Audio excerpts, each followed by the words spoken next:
इस वीडियो में हम स्क्वायर निकालने की शॉर्ट ट्रिक देखेंगे। ये पहले मैंने 20 तक स्क्वायर लिख रखे हैं, ये आपको याद होने चाहिए। याद नहीं भी होंगे तो हम शॉर्ट ट्रिक तो देखने वाले हैं, लेकिन फिर भी आपको ये याद होने चाहिए, रटे होने चाहिए, क्योंकि ये क्वेश्चन में बहुत ज़्यादा यूज होते हैं। इसके बाद ये 30 तक स्क्वायर है, इसकी अभी ट्रिक बताऊँगा मैं याद करने की। याद करना आसान है इनको, 21 से 30 तक। और ये कुछ क्यूब लिख रखे हैं जो काफ़ी यूज में आते हैं क्वेश्चन में, तो इनको भी हम देखेंगे। इससे पहले हम शॉर्ट ट्रिक देख लेते हैं, किसी भी संख्या का स्क्वायर निकालने की शॉर्ट ट्रिक। तो पहले एक एग्जाम्पल से स्टार्ट करते हैं, कोई भी एग्जाम्पल ले लेते हैं। मैं एक एग्जाम्पल लेता हूँ 43, इसका स्क्वायर निकालना है हमको। तो इसमें हम क्या करेंगे, 3 जगह बना लेंगे इस तरीके से। तो पहले ये वाली संख्या जो है, इसका स्क्वायर यहाँ लिखेंगे, 3 तिया 9, 4 का स्क्वायर यहाँ लिख देंगे, 4 चौक 16।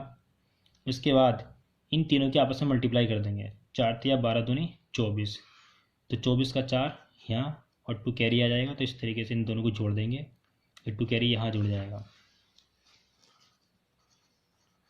तो ये 1849 इसका स्क्वायर आ गया। आपको याद रखना है ये 3 डिजिट की जगह बनानी है आपको।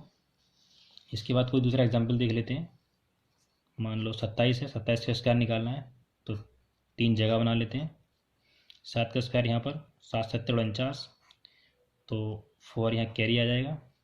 इसके बाद 2 दूनी 4, इसके बाद तीनों की आपस में मल्टीप्लाई कर देंगे, 7 दूनी 14 दूनी 28, 28 और 4 32, 32 का 2, 3 यहाँ जुड़ जाएगा, 3 यहाँ कैरी जुड़ जाएगा, तो ये आ जाएगा 7 2 9, 729 27 का स्क्वायर।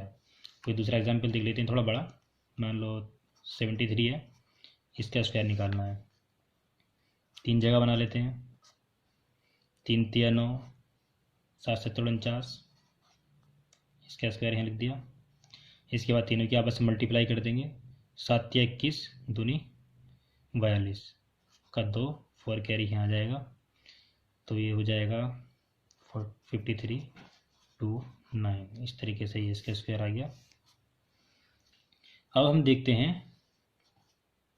50 और 100 के आसपास की संख्याओं का स्क्वायर निकालने का तरीका। पहले 50 के पास की संख्याओं को देखेंगे। तो 50 का स्क्वायर होता है 2500, ठीक है, आपको ये याद रखना है, याद होगा ये।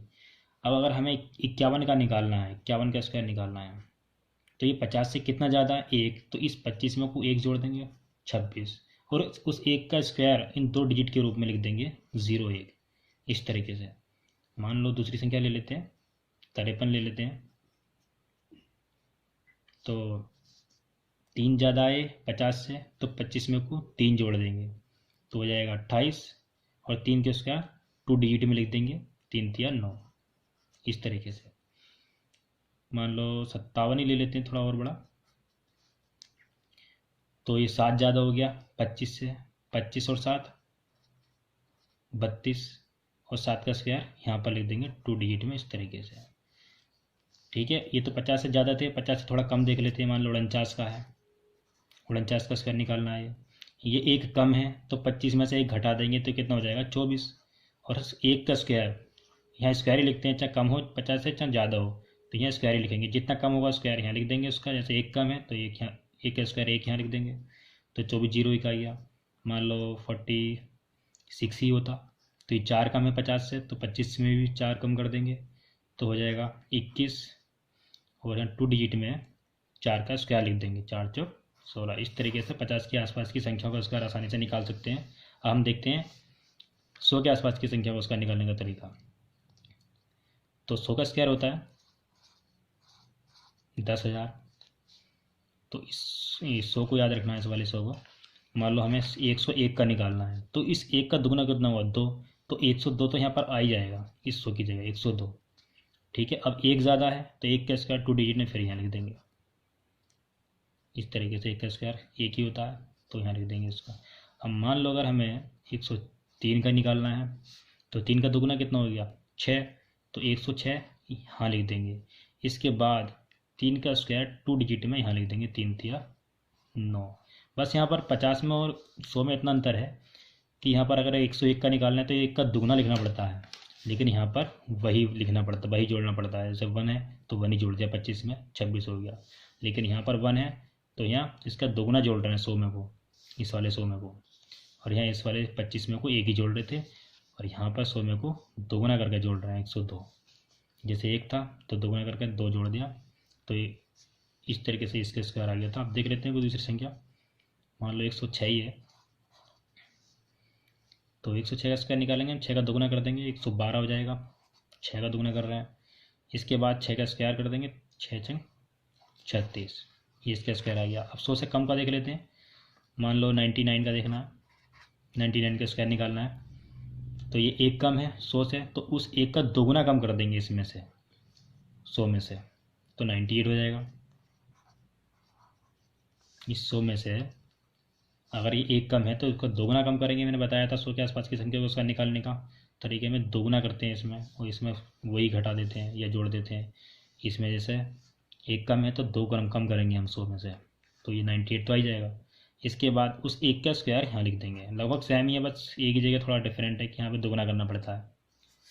अब दूसरा एग्जाम्पल देख लेते हैं, मान लिया हमको 97 का निकालना है, तो वो 3 कम है 100 में से।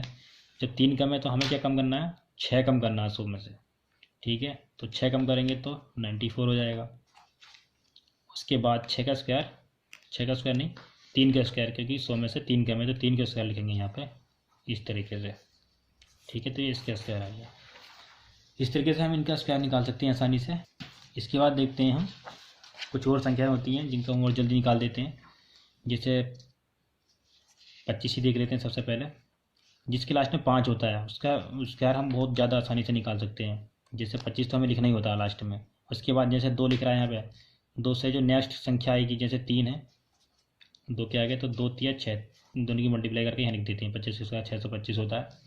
और दूसरा देख लेते हैं, जैसे मान लो 35 है, तो इसमें 5 का स्क्वायर 25 तो आप हमें लिखना ही होता है लास्ट में। उसके बाद जैसे 3 है तो 3 से अगली जो संख्या आएगी 4, उन दोनों की आपस में मल्टीप्लाई कर देंगे, 3 चौक 12। तो इस तरीके से हम जिसके लास्ट में 5 होता है आसानी से निकाल सकते हैं इसका स्क्वायर। तो एक बार वो देख लेते हैं, तो कुछ संख्या जैसे ये हम इस तरीके से यूज करते हैं, जैसे 18 है और यहाँ 12 है, मल्टीप्लाई में किस तरीके से करेंगे, जैसे इन दोनों को जो जोड़ के आता है 10 आता है, और यहाँ पर सेम, तो हम इसकी आपस में मल्टीप्लाई आसानी से कर सकते हैं। जैसे 8 दूनी 16 कर देंगे, और एक के जो आगे संख्या आएगी 2, उसकी मल्टीप्लाई करके यहाँ लिख देंगे, 1 दूनी 2, तो 216 इन दोनों की मल्टीप्लाई होगी। वही होता है इनका स्क्वायर निकालने में। जैसे 35 का स्क्वायर निकाला था हमें, तो इन दोनों को जोड़ के 35, 5 और 5 10 आएगा, ये तरीका लगता है इसमें। तो 5 पंजे 25, इन दोनों की मल्टीप्लाई करके इस तरीके से यहाँ लिख देंगे, और 3 से आगे जो संख्या आएगी 3 गुणा 4, 3 चौक 12। असल में होता ये है इनके स्क्वायर निकालने में, ठीक है। जैसे दूसरी संख्या ले लेते हैं, जैसे 43 है, 47, इन दोनों की आपस में मल्टीप्लाई करनी है। इन दोनों को जोड़ के कितना आ रहा है 10 आना चाहिए जोड़ के लास्ट वाले डिजिट में, और इधर दोनों जगह सेम होना चाहिए, ठीक है। तो इनकी मल्टीप्लाई आसानी से कर सकते हैं। जैसे 4 7 दिया 21, इन दोनों की आपस में मल्टीप्लाई कर देंगे इसी तरीके से, ऐसे लिख देंगे। और फिर 4 से जो नेक्स्ट डिजिट आएगी 5, इन दोनों की आपस में मल्टीप्लाई कर देंगे, 4 पंजे 20। तो इस तरीके से हम इनकी आप मल्टीप्लाई भी आसानी से कर सकते हैं। अब हम देखते हैं इनको। इसमें होता क्या है, 11 से 20 तक तो 1 से 20 तक तो आपको याद होंगे, अगर नहीं भी होंगे तो याद कर लेना इनको, काफ़ी आसान है, लगभग 10-15 मिनट में याद हो जाएंगे। इसके बाद हम इन्हें याद करने का तरीका देखते हैं 1 से 30 तक, 21 से 30 तक। इसमें क्या होता है, 21 का 441 आपको याद होगा, 25 का याद होगा 625। इसके बाद ये 3 संख्याएँ आपको याद करनी है। 22 का आसान है 484, 23 का 529 और 24 का 576। अब इसमें 25 तक तो आपको याद हो जाएंगे आसानी से। इसके बाद ये इनके उल्टे होने लग जाते हैं लास्ट वाले 2 डिजिट। जैसे 24 का 576 था तो 26 का 676, ये इसका उल्टा होगा, ये मतलब सेम होगा लास्ट वाली 2 डिजिट। इसके बाद ये इसकी सेम होगी, ये इसकी सेम होगी, और उसके बाद 21 की सेम 29 होगी। जैसे 21 का 441 है, इसका 841 है। बस आपको थोड़ा ये ध्यान रखना है कि यहाँ पर थोड़ा थोड़ा बढ़ता रहता है। जैसे 25 का आपको याद होगा 625, उसके बाद थोड़ा बढ़ेगा तो कितना बढ़ेगा 676, मतलब 76 तो आना ही है, तो यहाँ कितना होगा 676 ही होगा, क्योंकि 25 के बाद 76 आएगा। उसके बाद इसमें कितना बढ़ सकता है ये आपको खुद ही हिसाब लगाना है। 729 तो हो नहीं सकता, वो 784 729 ही हो सकता है। 529 के हिसाब से अगर हिसाब लगाओगे तो कितना बढ़ेगा, ज़्यादा तो बढ़ेगा नहीं। तो इस तरीके से 729 हो जाएगा। यहाँ 484 है तो ये 784 हो जाएगा। यहाँ 441 है तो ये 841 हो जाएगा। इस तरीके से आपको आसानी से याद हो जाएंगे ये। और ये इनकी कोई ट्रिक नहीं है, ये आपको याद करनी है बस, इंपॉर्टेंट है इसलिए मैंने यहाँ लिख रखे हैं। क्वेश्चंस में काफ़ी यूज होते हैं ये। 11 का क्यूब, 12 का क्यूब, 15 का क्यूब, 19 का क्यूब, 20 का क्यूब, 21 का क्यूब और 25 का क्यूब। काफ़ी इम्पोर्टेंट है ये, मतलब क्वेश्चंस में आते रहते हैं यूज़ में। अगर दोस्तों आपको मेरी वीडियो पसंद आई हो और अभी तक आपने मेरा चैनल सब्सक्राइब नहीं किया हो तो प्लीज़ मेरे चैनल को सब्सक्राइब कीजिए